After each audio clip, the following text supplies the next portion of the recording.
Morning, everyone. We'll be hosting our first session today about the better living. With me, joining Raoul Postel, who will properly introduce himself in a minute. So, without further ado, I would like to invite Raoul Postel to the stage. Hello, welcome. Good morning, everyone. Nice having you here. We're doing have a session today, workshop, and asking to do some workshops with you. Therefore, it was necessary to have some hardware, and I know that it was not the best way to do this in this festival because all talks and workshops are very difficult with ordering and hardware stuff. So I changed my plan and I thought I could tell you about the things I should do. Um, Maybe we get some interesting questions. Therefore. My profession is tech design and education, and I like to connect the education with the technology and innovation. And I think it's important for children to learn about our technology society.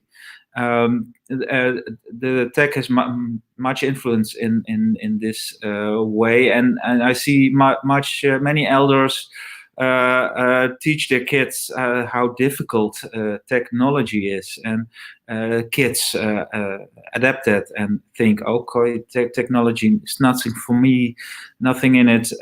It's difficult, and when it works, it works. So we have our phones, and phones mostly works in this area. I know early days phones didn't work always. There was a bug and nowadays it's very bug free mostly. Computers do also, tablets do so. So they do everything you wish they should do, and that makes people don't ask themselves, what is this tech doing? And they ask themselves in a moment when privacy is a problem, you see in the COVID discussion now, governments like to have apps and stuff who can control the virus, and that's a good reason to control something. But there are other sides on it. Privacy is one of them. So I think if our children starting questions about the technology we now have or in the future, we have to take them a little bit with the technology. And I think because I'm a maker, I like to build stuff. My way is to do with workshops and with small technology to enjoy them, to make them happy about technology. And today I would like to show you something about this small microprocessor. It's called an ESP processor, and it looks, maybe if you didn't see this, it's very technical, but it's a thing. You can find it in most devices in our way. Some are smaller. There's another example here. It's a smaller one.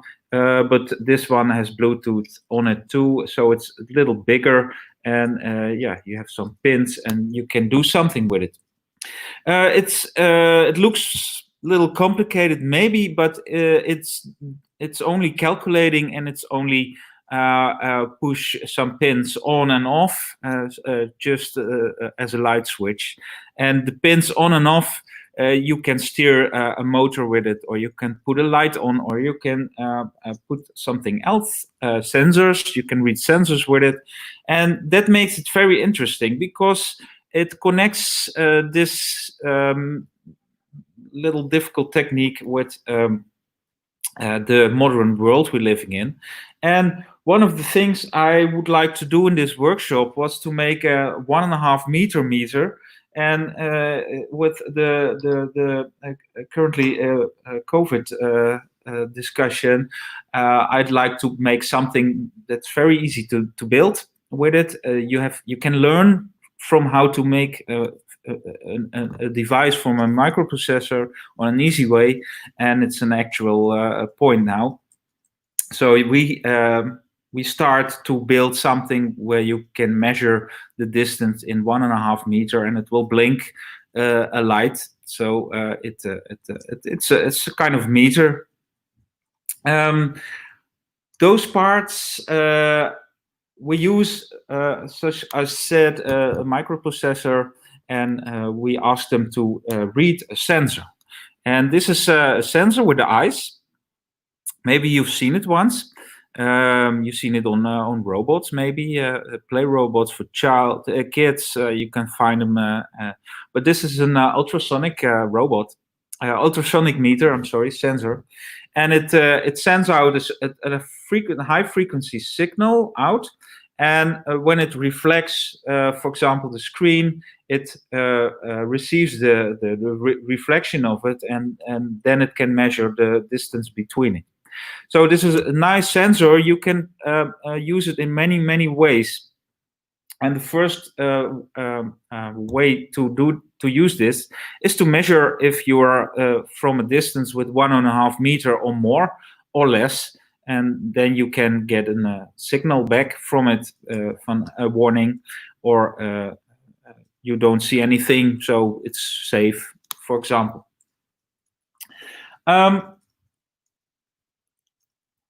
What I can show you, I will show you. It's maybe a little nerdish, I think, this. Many people are working with this. It's mostly open source. Code you use, it's provided by a brand, Arduino. Maybe you've heard of it. And Arduino is a nice platform who give you space to develop code for microprocessors, and you can buy Arduino boards, but it's only a microprocessor with a brand on it, and the software is open source, so we're going to use Arduino too. And my passion from this nerdy stuff maybe is from small devices we already can use. I have a drone here. Maybe you've seen it once. I like this. It's for kids. They can buy it and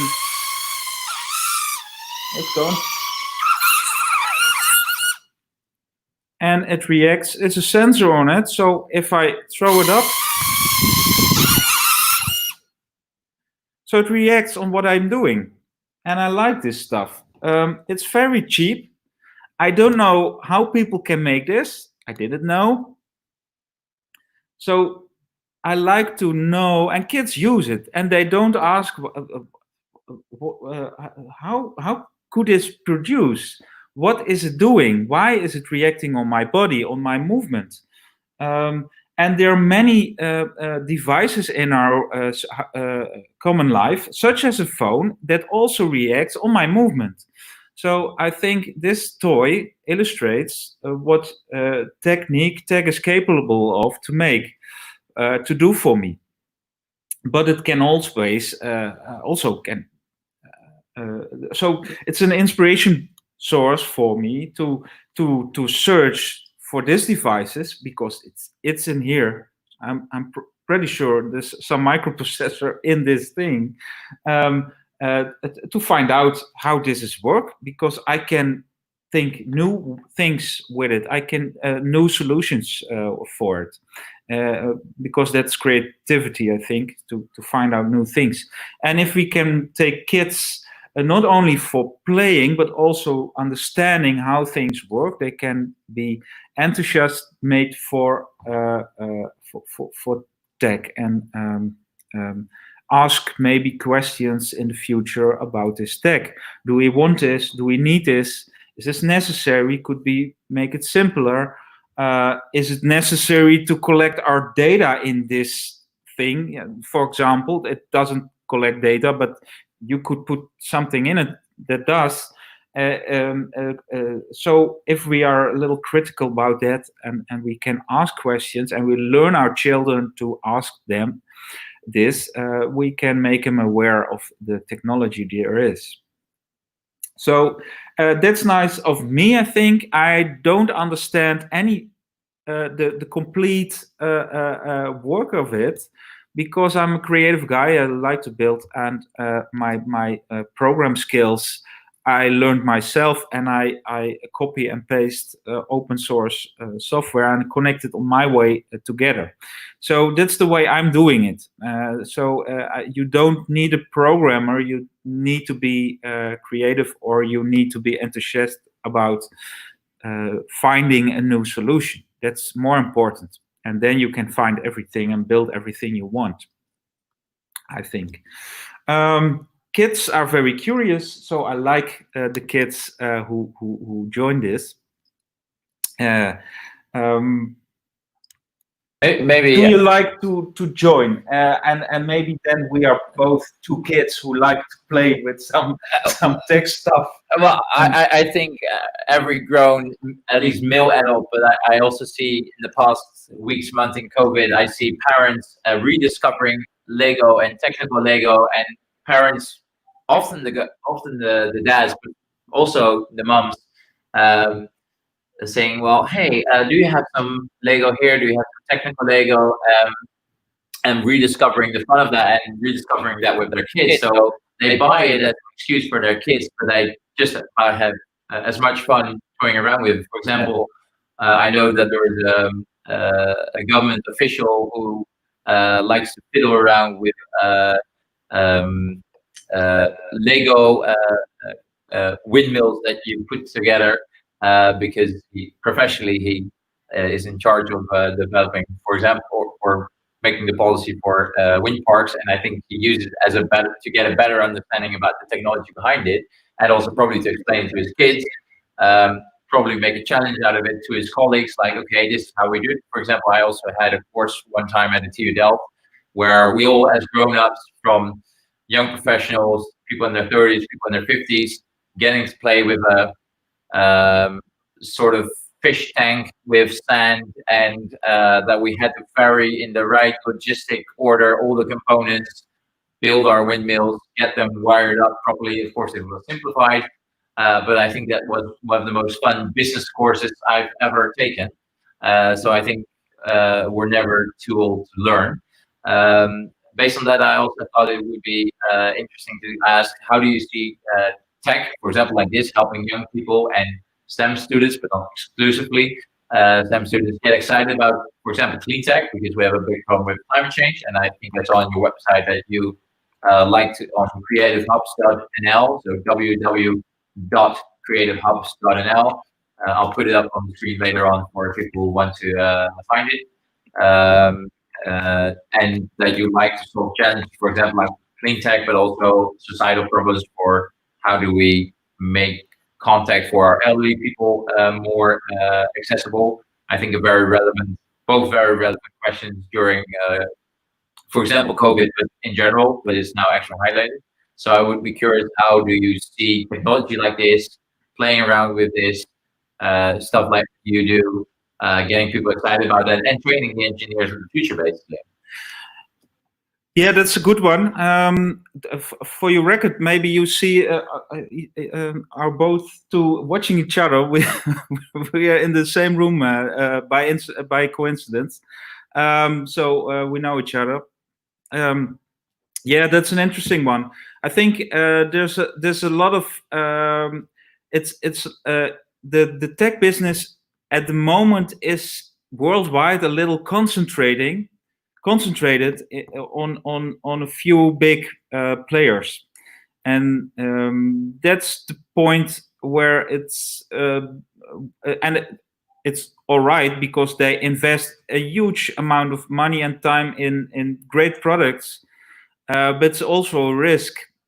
So those companies are aware of the importance of data collection, and many devices don't need data collection, but they can, and that has a reason. And maybe, for instance, a UE lights, or a Philips lights, or IKEA home systems, they can collect data, and it's not necessary to put your light on, I think, to collect data when and which time lock, and it's nice for the time locker and the time slots, but not for the company to know.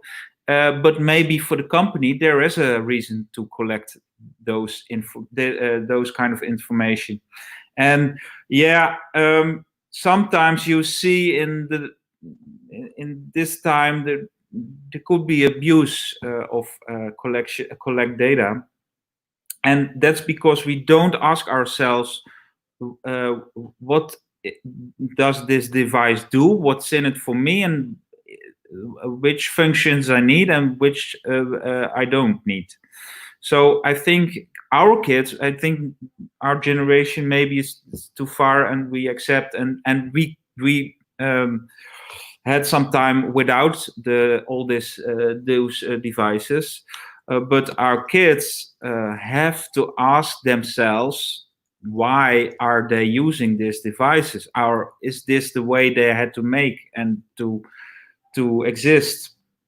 So I think that's an important, the awareness of tech is an important thing for our kids, so they can ask questions to big companies who produce them. And there's nothing wrong with big companies who produce tech, but it's wrong if the data and the way they produce it, it's all in their benefits and not in our benefits. And that's the thing I like to discuss with tech workshops to kids. So that was hopefully an answer. Ask me if you would like to have more answers. Can we do a little? Shall I show you the 1.5 meter? Go ahead. I was about to ask, because what I saw on your website, you do a lot of different things. So, for example, I think right now due to COVID, you have the 1.5 meter. Yeah. But I saw you also developed, I think, for kids to play and develop their own mini self-driving electric car. Yeah. I saw some VR stuff, if I'm correct, and loads of other things. So I said, if you're interested, I put up Wearables' website. It's https //creativehubs.nl. Yeah. And I see that you do both things for companies, where I can imagine that it's for innovation department or the sustainability department. Like, okay, we talk a lot about how we finance climate change solutions, for example, but that it helps them to get a better grip of the technology and what is involved and what skill sets are required, what kind of components you need. For example, I'm very curious where you source all these components. I'm assuming you don't travel everywhere to get them themselves, that you can get a lot of these products either online or directly, preferably at a local store. But I think maybe you can also share something that if people want to get started, where they can get components. And that's an easy one. It's called AliExpress. and is there also, for example, is this something is there also local tech shops? Yeah. You have a lot of tech shops in local hardware stores. They're twice as expensive as you can buy them on AliExpress, but you have them in one day, mostly at home, so you can start immediately. If you buy them, you mean. In my workshop, I give you the links, and I'm Dutch guy, so I give you Dutch links to Dutch stores, but it's all web stores, and I give you the links to the Chinese, so the AliExpress store. So you can choose yourself. If you have to wait a few weeks for your component, then it's not a problem. But if you like to have it in-home tomorrow, can you give an idea from the price difference? Because I think you mentioned these are not very expensive components. Yeah. And for example, if you're a startup, what a lot of people don't realize, that if you're waiting 3 weeks for a component to come in, that's 3 weeks that you've lost in development time. So it might cost you 5 or 10 euros extra, but that's the hourly rate of a supermarket employee here. So I think it's clever not to be penny wise, pound foolish. Mm-hmm. And I think you also touched upon a couple of these things with the power of big tech, but also things like this. We've also seen during COVID that for supply chains that you're dependent on components coming around from around the world. And for example, I know that the TU Delft students managed to make an emergency ventilator, emergency IC unit for 500 euros, components they could all source from the Netherlands. Absolutely. And maybe you can make them 10 or 20 euros cheaper, but if you have to wait 3 weeks or a month for your components, and you're especially during a crisis like this, and we've seen how easily supply chains can be disrupted, that is not a given that you'll have them on time. And if this is life-saving technology, you don't want to save 10 or 20 euros and lose a couple of lives in the meantime, because you're waiting 3 or 4 weeks for components, apart from even the carbon footprint from flying that in or that's a good one. That's a good one. I can tell you, most parts you can order here, they ordered in China.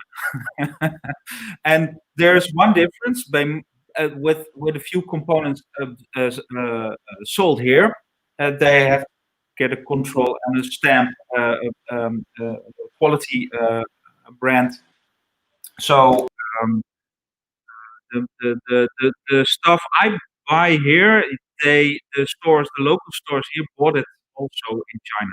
Yeah, so that's no footprint argument. I agree. If you like to develop something, it's pretty nice of you if you collect the stuff you get in your own region, in your own country. But in tech, that's another story, because all our tech is produced in China, most of our tech. And I know a few. I'm busy with a startup where we need hardware, and I'm very, very, very proud that we could find a developer here in the Netherlands who could make this for us. But they only can make this because we don't need a big range. We don't need many boards. Yeah, you know, we need 250 pieces and not 20,000. Yeah, that's the difference. And when we need 20,000 pieces of it, yeah, we have to go to China because that's too expensive to produce here. And that's always the consideration for us to buy products. For example, my kit, I have here a few parts we use. I shall show you this. This is the microprocessor I showed you, and some LED lights, a speaker chair, and the ultrasonic range sensor. It's about €5 in China, and when you see the web shops in Holland and the Netherlands, I give you the most expensive, the most cheapest websites for those parts. You pay €25 for this, so it's a big difference. And then I don't order one; I order 10, or maybe 25 pieces of it. So that's the difference. And that's why I do this. And my reason to order is I do this in education. People don't pay for knowledge anymore. That's fast. So I have to do it this cheap, because in education in Holland, sometimes there are budget, but mostly it's free or small budget. I have to admit that it's also a budget financial reason to buy it in China. And I don't have a hurry, so I don't need to I don't have prices or whatever to solve. So that's my advantage in this case. But if, touching upon that, I think that is true to your case. But for example, if you're, as I said, a startup developing a solution, and for example, we have EU Green Deal summit or being discussed tomorrow by the European ministers, and of course, you describe the current situation. I think COVID has shown us that it's very good to evaluate a couple of those things, and I think not many policymakers, for example, realize that the cost difference that you mentioned. And I know the example that you mentioned. For example, I know that ABN AMRO built a circular hub in front of their headquarters, and they wanted to be that it could be taken apart because the parts can be recycled. And they called Samsung and said, we need a couple of LED screens, and we want them to be top quality, circular, etc. And they said, we want 25. And Samsung said, oh, you mean 25,000? No, we want 25. Yeah. In the end, I think they managed to do it because they're pioneering technology there and because they're ABN AMRO. Mhm. But for example, I think a lot of things that you mentioned could be solved if there is a real price on carbon or emissions, because the shipping from the parts you order through AliExpress, whether they're delivered by plane or probably by boat, because that's probably why it takes 3 But weeks. we don't have factories here now. True, but We can't produce it here. not at the scale probably as they do in China right now. But for example, we have ASML, which and we have NXP, which mainly There are supply wafers, if I'm correct. That, for example, both contract to the Americans and to Chinese and European parties, so they can develop large volumes. But I'm not fully familiar with the entire ecosystem around it. But I'm pretty sure there will be some small to medium-sized companies which do have the capabilities, but not in the volumes that you speak of. But for example, this is a great example, which, for example, European companies could do together, because I'm pretty sure that, for example, in Germany, there will be a lot of high-tech industry as well. I recently found out that when we think of solar panels, we often think of Chinese solar panels. They on average have a 20-25 year lifespan, which is But okay. where are the factories that produce them? Good point, but In Germany or China? Or Poland or. But for example, the point I was getting to, that, for example, on high-tech solar panels, what many people don't know, and I knew partially because I'm in sustainability, but even I think we have to talk. So good point. sometimes we because we are. We're literally one and a half. We have to the viewer. With us. We're literally 1.5 meters apart, but we decided to do this so we could also talk a bit more detailed. But for example, what I found out is that there's a German company called Deutsche Solarek, which I don't think many consumers have heard about, and they make high-tech, high-yield solar panels. So where the average solar panel, Chinese solar panel, is at a 20-25 year lifespan, these have a higher yield, so they generate more energy.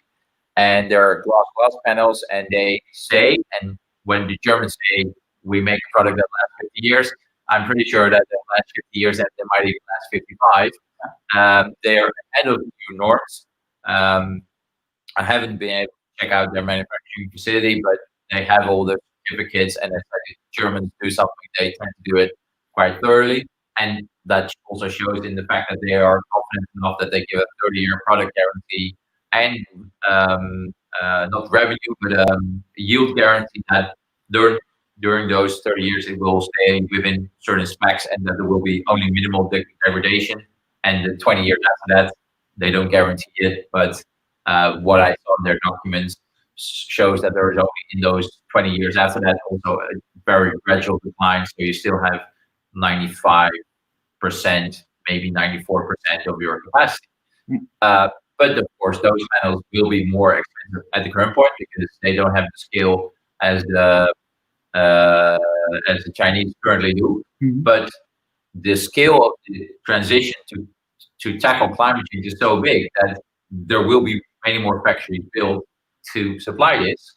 So you're right in the current situation, but for example, this could be a very good Dutch, German, EU project, because there will be other European countries that I don't know of that might have relevant expertise on this as well, and that might help solve your problem, especially if it's paired with a policy of fair carbon pricing, so that they actually pay the real price of those shipping containers in very polluting ships on the most heavy oil with sulfur, etc. Stuff you really don't want to have in your environment or breathing in the exhaust fumes. So how would you go about advising policy? That's the thing. That's the way it created by mostly by financial ways, systems. I didn't choose that everything has to produce in China. That's the thing. The consumer or the consumer market or the companies thought it would be would be more cheap to produce. So we go to countries where the incomes are very low, and there we go to produce stuff, and that's how we're living as rich people here in the West, I think. So that's a choice. I can't do anything about it besides being critical about it, like you do, and come with solutions how to produce them in a nearer region. So we as a community here have work also, and can pay our own people in Europe, for example, for those jobs. But that's not the way the world works at the moment. And I hope, same like you, I hope in future that that will be more on a region scale, and that we see that the quality we have together in our own communities, that it's also a great value to use, and instead of going to the other side of the world. But yeah, China has has this monopoly on all tech in the world. They did a great job to achieve that. But building upon that, like I said, that's the current situation. I think there's a market for both. I said that the size of the problem is so big that we can have the Chinese factory producing large quantities, and that there's room for Dutch, German, Italian, sure. Spanish, American factories as well. And I think that's also for lead times, that you have your products quicker, for prices. But so assume that you would be Prime Minister Mark Rutte, because we're in the Netherlands for, well, not a day, stay until the end of 2020. Mhm. Mark Rutte calls you and says, you know what, I'll make you the special envoy to solve this. He's just been on the phone with Frans Timmermans and Diederik Samson and the people at the European Commission. He's called Economics and Climate Change Minister Wiebes, and if they're listening, please reach out. We had startup envoy from the Netherlands, Prince Gonstein, on the global stage yesterday discussing this with ministers, and we'll be later having a session on the global stage with Formula E driver Luca Di Grassi and the CEO of Alejandro Ajaz, if I say correctly. So you already see that a lot of clean tech and electric mobility in this specific case is being developed that way, and Europe can be on the forefront of this. So Yeah, how would you advise? Yeah, there is a kind of balance now. You see the development in where there's a lot of money, and for instance, in the car business, the Formula One business, you see a big development in how smart and how sustainable cars could drive on diesel or whatever. So that's needed. The development and the money that's invested there is needed. But on the other side, you have the pollution from the car industry too. So there's a balance between the development that is done here in Europe, for example, or in America, and the production at the other side in Asia. So yeah, what would you advise? And I think I can't answer that question right, because I'm a small guy and build my stuff, and I don't know if that's relevant for me to answer, because it's very difficult for me to overview all problems. But I think, and that's what I'm trying to do, if I have a startup in tech, what I have had a few times, I always look to regional producers to help me produce the prototypes, and that's what we are good in. I think we have a huge amount of high educated people here who can think very good about how to produce something, how to build something.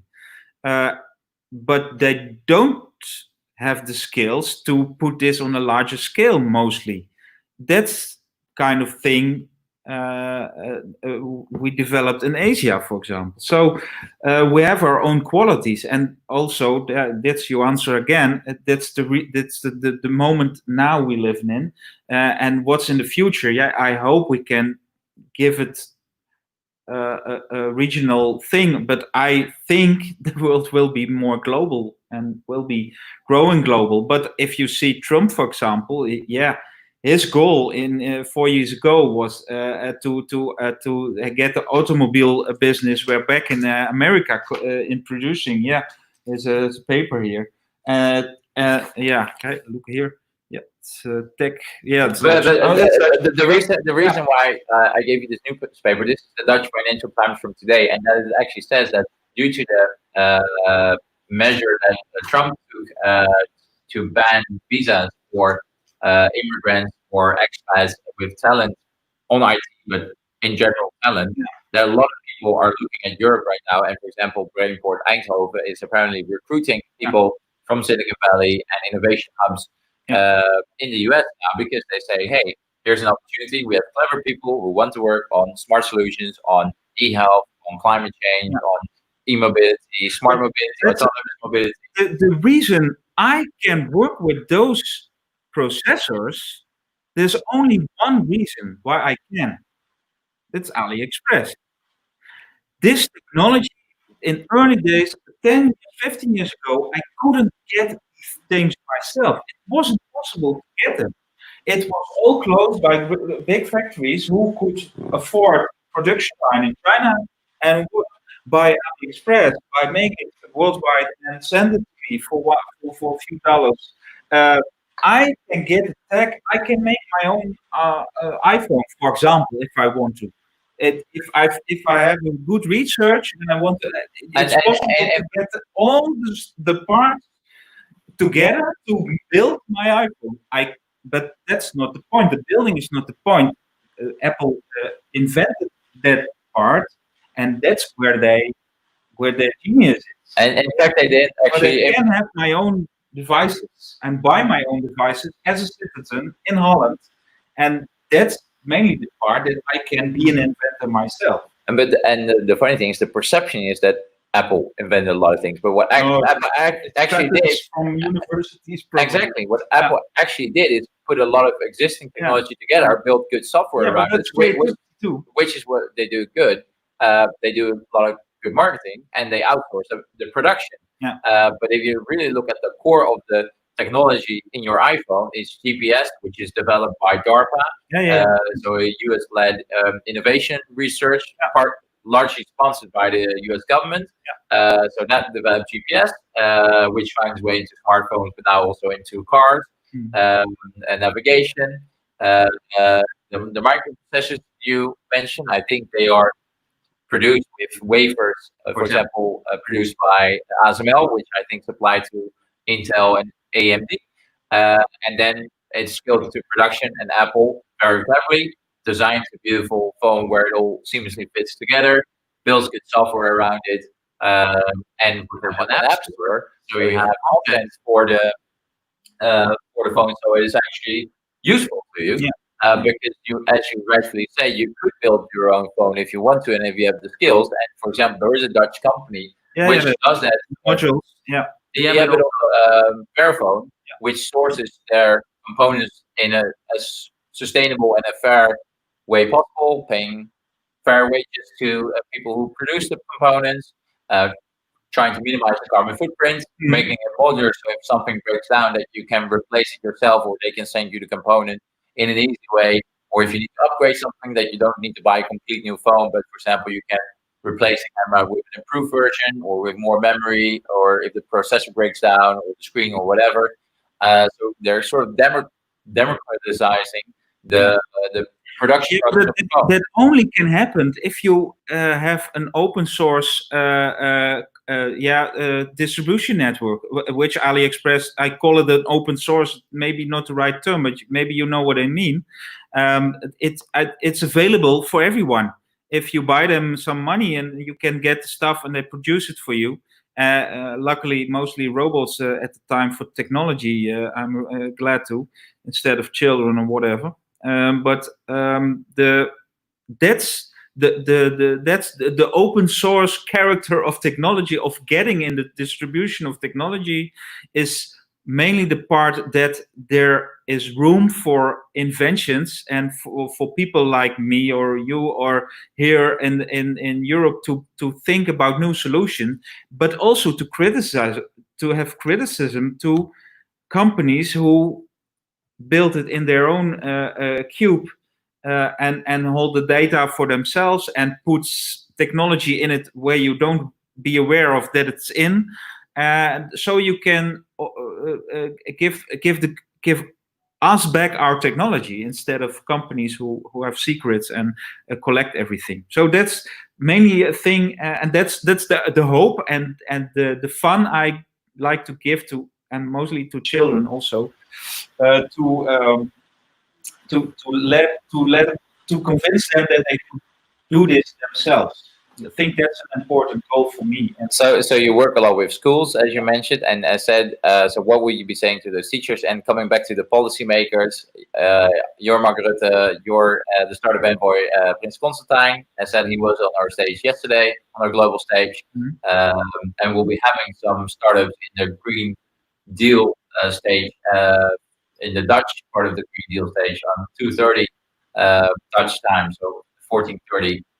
We have a clever scale up which uses smart technology and AI to regulate heating in buildings, called Hero Balancer with Stefan Kloosterboer. And that way they can reduce the energy costs, cut down carbon emissions, and for example, use those proceedings, the money saved, to help make the building more, to make the next step in making them more sustainable.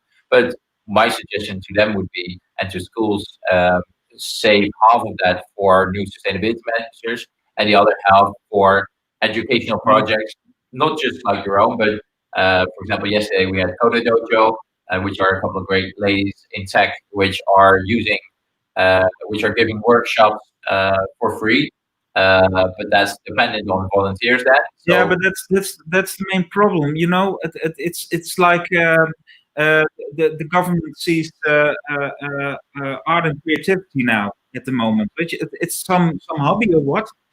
It's important for our view in the world. It's important to reflect ourselves yeah. as a human in the world we're living in.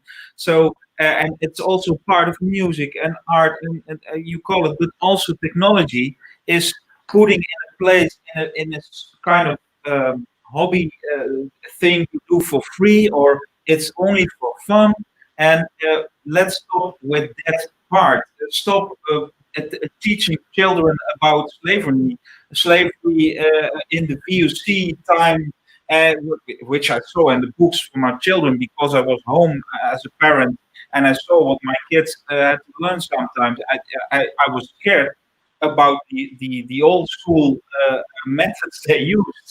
Uh, uh, Invest in augmented reality in learning. But I think both In things new can techniques, happen, because yeah, the stuff you talk about will be in history lessons, and it's important that they're educated on that. yeah, sure. But for example, what I learned, that more and more schools in the technology lessons, and where when I went to school, you learn how to repair a bike and do some small Yeah, electrical work. But yeah. what I understand also during COVID, at least in the Netherlands, that some secondary schools, especially with good science and technology teachers, They were ahead. Yeah, and they challenge yeah, their students, like, okay, what would you do to make the school corona proof with the social distancing, etc.? What would you think of new clever yeah. solutions to Stop. solve the climate Yeah, solution? and they have to stop to teach only knowledge, because knowledge is right here. But teach them to find the right knowledge. There's knowledge on the World Wide Web. All the knowledge you want to find, you can find it. But how can you find the knowledge? Which knowledge is relevant and which is not? So you mean critical thinking, so Yeah, that they can distinguish what is yeah. well researched and well established knowledge, and what is just a message on Facebook. Ask about passwords in CITO. We have a system, a check control system in the Netherlands about checking students at which level they are. Ask them about technology instead of igloos from Eskimos where they don't live, and etc.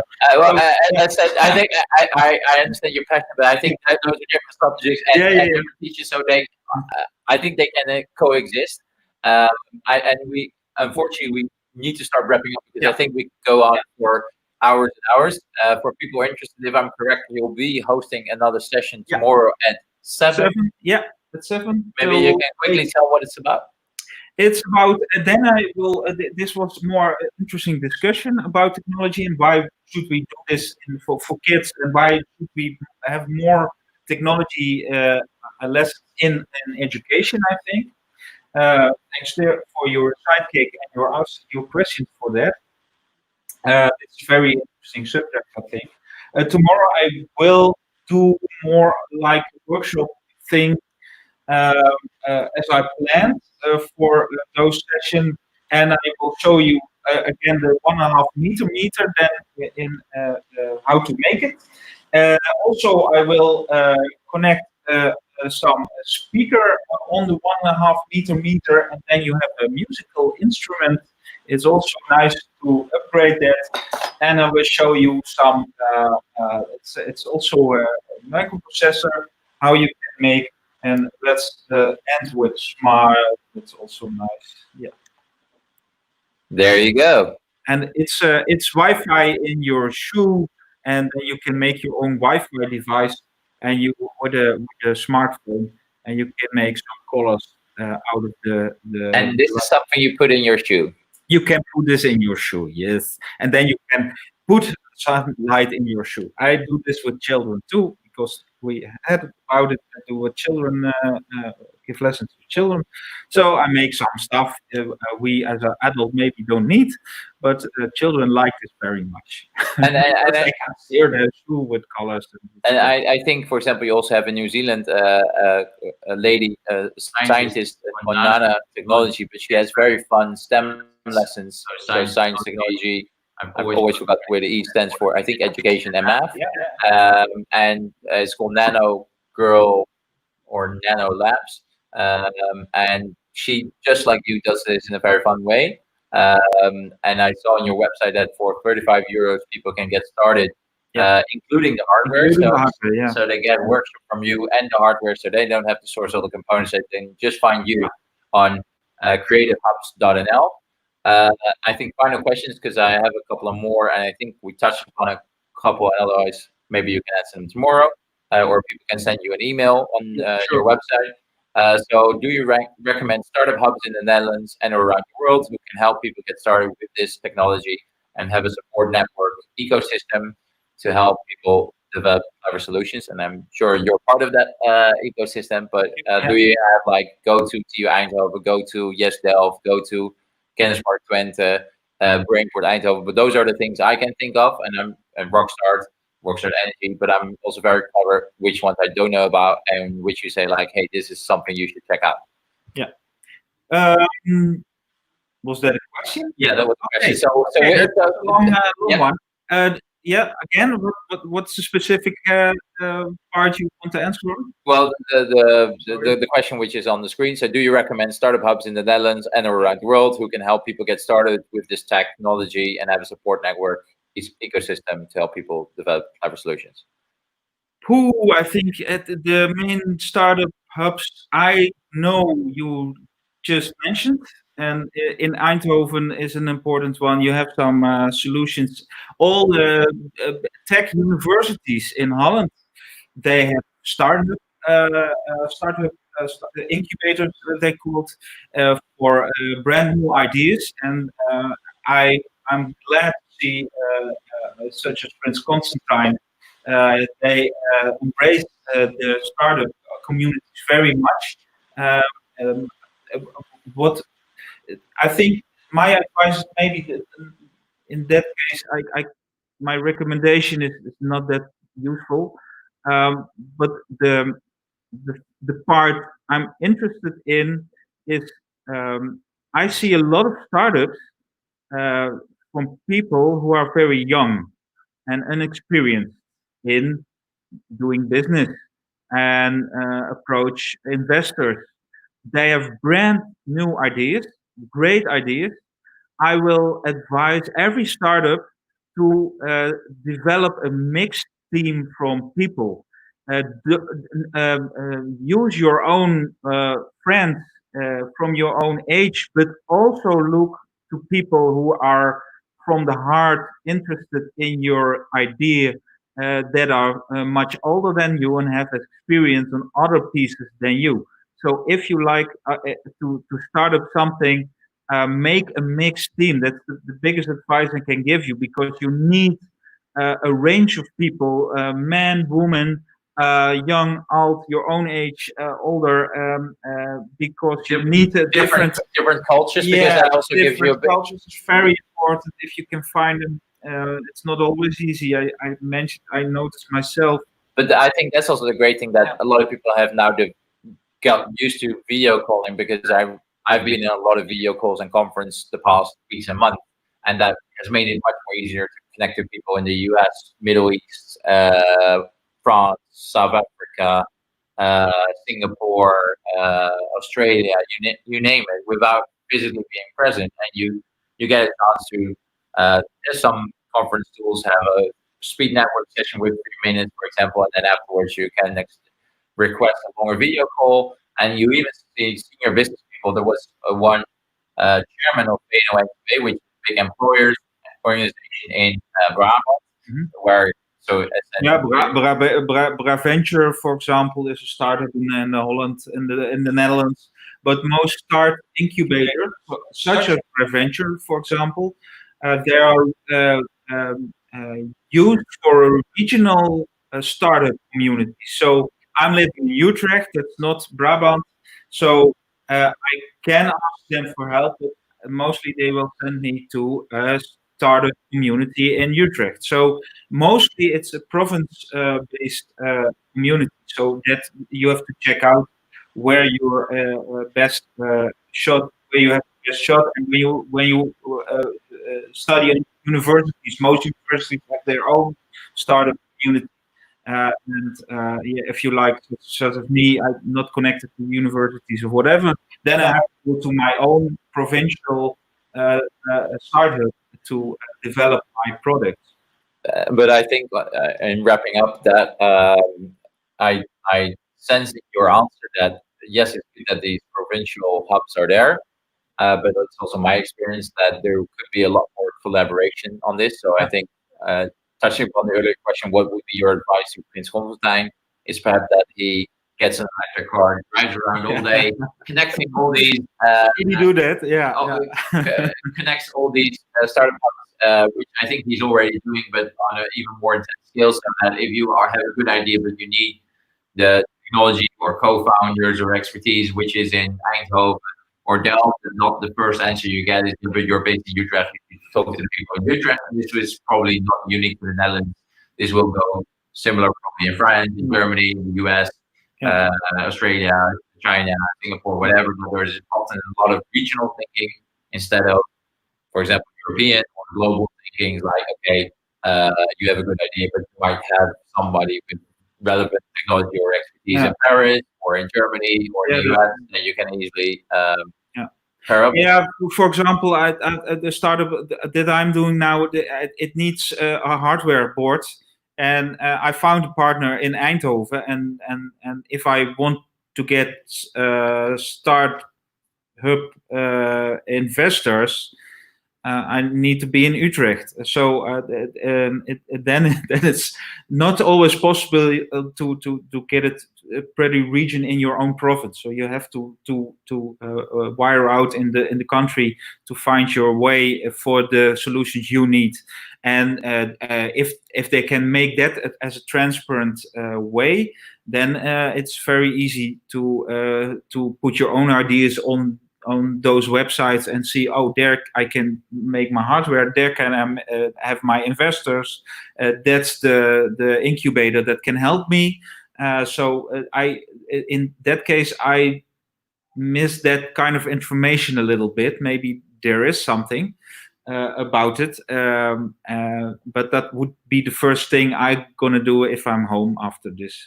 I have to search for a good website where I can put this information, and where I can find my own region, start companies, and where I can find all my investors, or where I can collaborate with other provinces. I don't care in which province it is. I only care if they can help me. If they have a good idea or have expertise. Wrapping up on that, because I think we need to go to the global stage for the very interesting talk on the Green Deal and how to reinvent Formula E with Alexander de Grassi, Formula E driver, a very good Formula E driver, if I might add, and Alexandro Aglash, the CEO and founder of Formula E, who actually very interestingly said that he envisioned Formula E either overtaking Formula One or merging with Formula E, because most car manufacturers are developing more and more electric cars, and at a certain point, it doesn't make sense to invest €500 million, €500 million, €500 million in just doing Formula One, which is great for technology and for fun. But if you're only developing fossil fuel technology, which will be phased out, then it's not relevant anymore, because they need to improve their technology on electric mobility and then want to showcase it. So that Formula E makes more sense, and you already see that they have an electric engine for overtaking in Formula One. So I would encourage you all to go to the main stage and follow their talk. If you want to find out more about the things happening at the Campus Party NL, please go to the Dutch Campus Party website, follow the YouTube Campus Party NL, and you can find Raoul, as said, on CreativeHubs.nl, and as said, he will be doing a session tomorrow at 7 p.m. Please find more details on the website. Thank you very much, Thomas. And on that note, I would thank you for this very interesting dialogue, and as I said, I would encourage everyone, if you find this talk later, email us, tag us on Twitter, Facebook, send your suggestions to Raoul or the team, and let's make the world a better place. Thank you very much. Bye-bye.